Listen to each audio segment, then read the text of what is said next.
Assalamualaikum warahmatullahi wabarakatuh. Kami kelompok 7 Biopsikologi kelas 3D akan mempresentasikan hasil diskusi kami dengan judul Unlocking the Biopsychological Puzzle: Deciphering the Complex Nature of Psychiatric Disorders. Baik, kita akan masuk ke pembahasan definisi skizofrenia. Tahu nggak, kadang-kadang orang bisa memiliki masalah yang membuatnya sulit memahami dan mengatasi perasaannya. Nah, salah satu masalah ini disebut skizofrenia, yang membuat orang mengalami berbagai gejala rumit dan berbeda-beda. Nah, ada seorang peneliti bernama Bhatti mengatakan bahwa salah satu kesulitan utama dalam menentukan apa sebenarnya skizofrenia itu karena gejalanya itu bisa mirip dengan masalah kejiwaan yang lain. Itulah sebabnya orang-orang yang ahli dalam psikiatri memutuskan menggunakan istilah gangguan spektrum skizofrenia untuk menyebut skizofrenia dan masalah sejenisnya. Gejala-gejala skizofrenia itu seperti petunjuk-petunjuk yang memberitahu kita bahwa seseorang mungkin memiliki masalah ini. Namun, enggak semua orang dengan skizofrenia mengalami gejala yang sama. Untuk membantu memahami dan merawatnya dengan lebih baik, kita perlu membagi gejalanya menjadi dua kelompok besar, yang positif dan yang negatif. Ini seperti memecahnya menjadi langkah-langkah awal yang membantu psikiater dan psikolog. Gejala positif itu seperti petunjuk yang memberitahu kita ada sesuatu yang tidak biasa sedang terjadi. Misalnya ada orang yang mungkin memiliki pemikiran aneh seperti percaya bahwa mereka itu dikendalikan oleh sesuatu yang gak terlihat atau bahwa orang di sekitarnya ingin menyakitinya. Nah, mereka bahkan mungkin mendengar suara-suara yang sebenarnya nggak ada, dan ini bisa membuat mereka sulit memberikan respons emosional yang sesuai gitu. Nah, terkadang cara mereka berbicara atau berpikir juga bisa terdengar aneh, seperti percaya pada kekuatan yang nggak biasa gitu.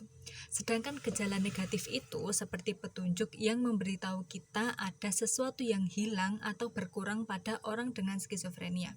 Nah, mereka mungkin kehilangan ekspresi emosional sehingga sulit bagi kita untuk tahu apa yang mereka rasakan. Motivasi mereka untuk melakukan kegiatan sehari-hari juga bisa menurun atau bahkan hilang sama sekali. Ada juga yang mengalami katatonia yang membuat mereka kesulitan bergerak atau mempertahankan posisi tubuh yang nyaman gitu. Dokter biasanya akan membuat diagnosis skizofrenia jika seseorang mengalami 2 dari gejala-gejala ini selama 1 bulan terakhir. Nah, ini kayak petunjuk yang menyebutkan bahwa ada sesuatu yang perlu diperhatikan. Penting untuk memahami juga bahwa keberulangan gejala-gejala ini dalam waktu yang relatif singkat bisa menjadi tanda bahwa seseorang mungkin memiliki skizofrenia.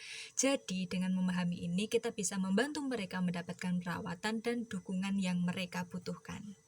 Dulu pada awal tahun 1950-an ada penemuan obat khusus yang sangat penting untuk mengatasi masalah skizofrenia.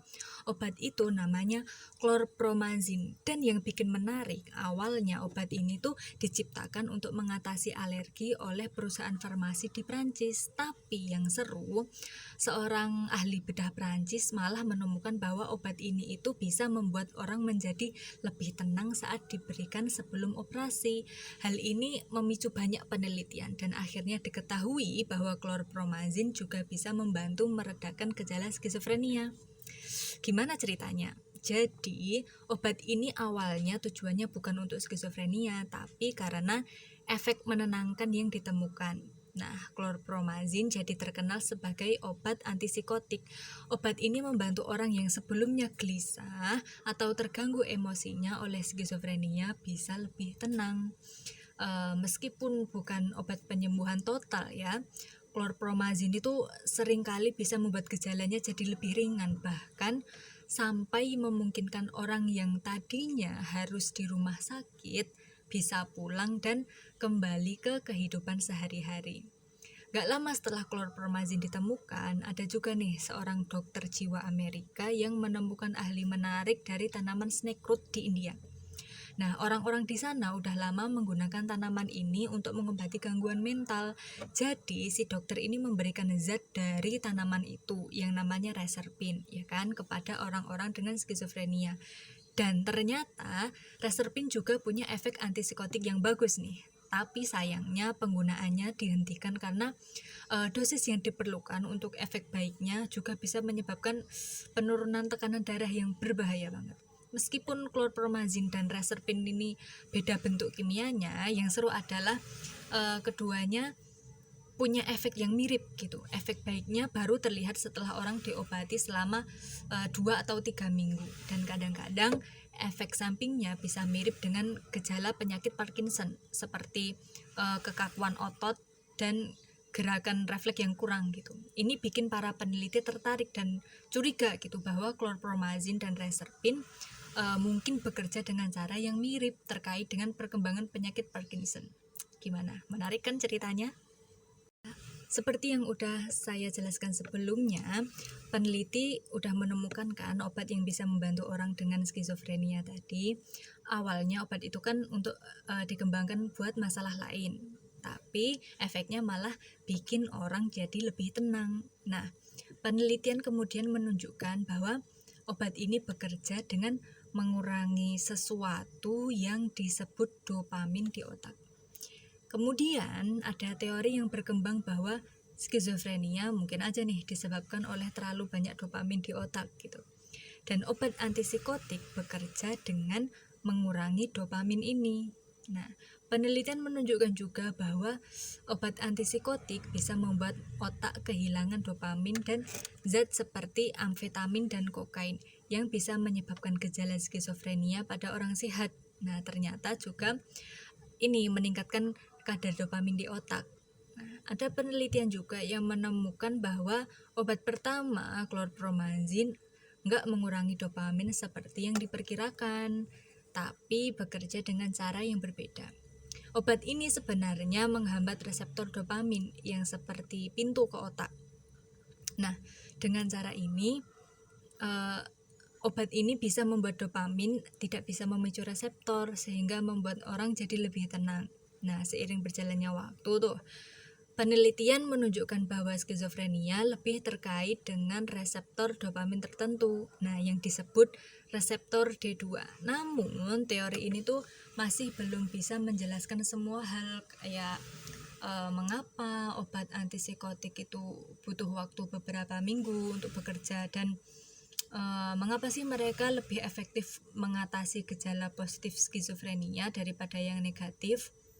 Jadi intinya skizofrenia ini tuh mungkin disebabkan oleh terlalu banyak aktivitas pada reseptor dopamin, terutama reseptor D2. Tapi masih banyak misteri yang perlu dipecahkan. Oke teman-teman, sekarang kita akan bahas tentang skizofrenia dan penelitian terbaru yang membuat kita melihatnya dari sudut pandang yang baru dan menarik.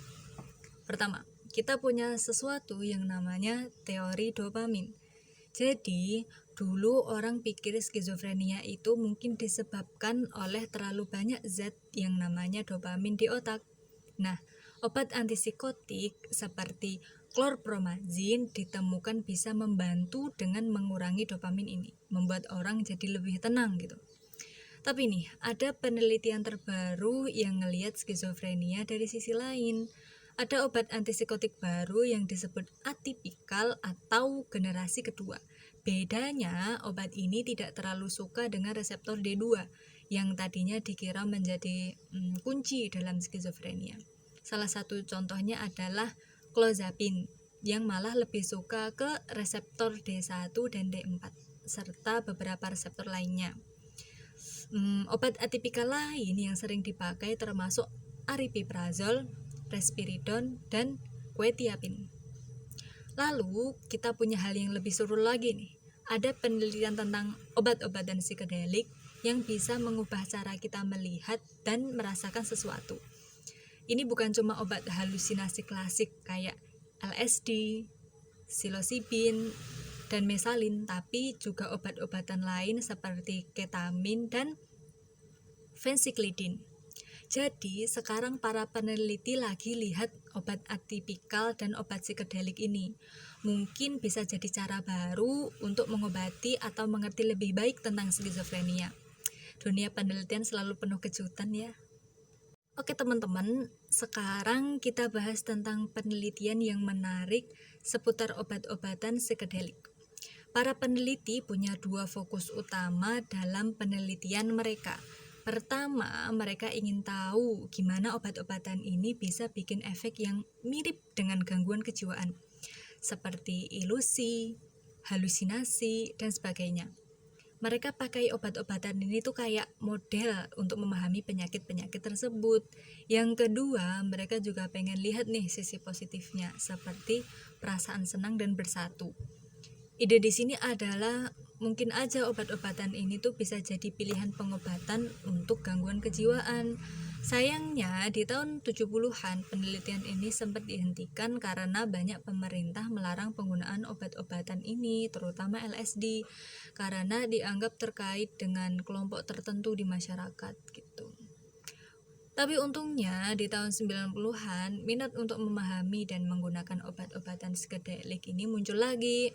Mereka lihat gimana obat-obatan ini bisa menggambarkan atau meniru gejala skizofrenia. Penelitian menunjukkan bahwa efek dari obat halusinogen klasik kayak LSD bisa bikin gejala positif skizofrenia kayak halusinasi dan pikiran yang berantakan. Sementara obat yang biasa dipakai untuk mengobati skizofrenia juga bisa bikin efek psikedelik. Ada obat lain yang kayak ketamin yang bisa meniru gejala negatif skizofrenia. Jadi penelitian ini membantu kita lebih mengerti gimana obat-obatan ini bisa bekerja dan apa efeknya pada otak gitu. Semoga penelitian ini bisa membantu orang yang punya gangguan kejiwaan. Oke, mari kita bahas tentang skizofrenia dan apa yang terjadi di otak kita yang bisa membuatnya muncul. Jadi, skizofrenia itu melibatkan banyak hal dari dalam gen kita dan cara lingkungan kita mempengaruhi perkembangannya gitu.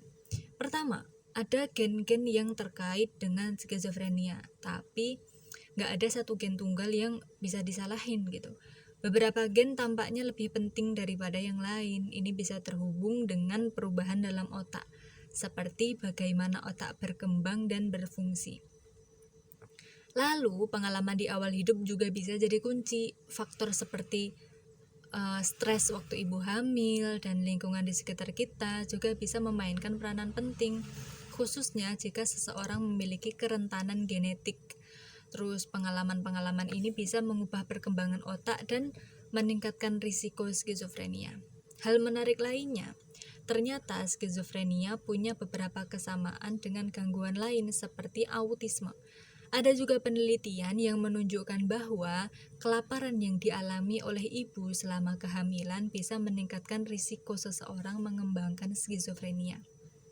Terakhir, kita bahas soal epigenetik, yang artinya perubahan dalam cara gen-gen kita dinyalakan atau dimatikan. Ini bisa terjadi melalui hal-hal seperti metilasi DNA dan juga modifikasi histon.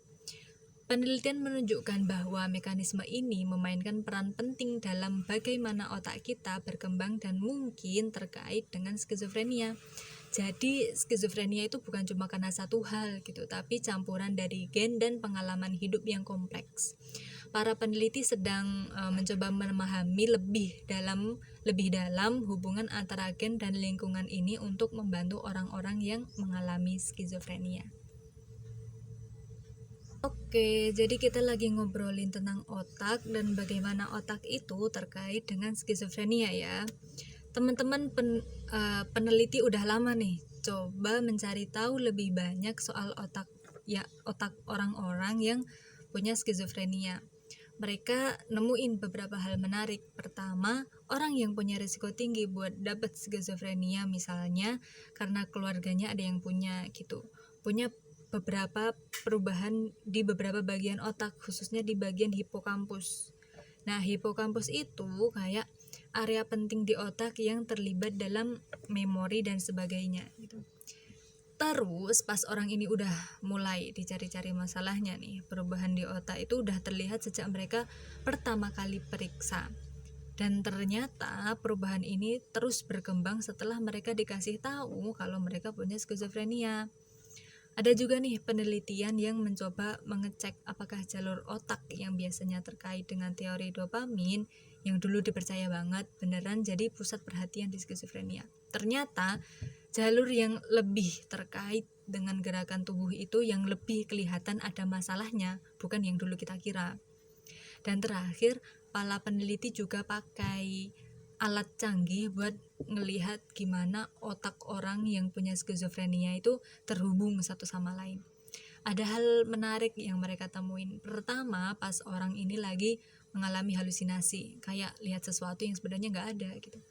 Pola hubungan di otaknya tuh kelihatan berubah gitu. Nah, yang kedua, cara otak terhubung ini bisa jadi bahan prediksi buat ngukur seberapa baik orang ini bakal merespon pengobatan.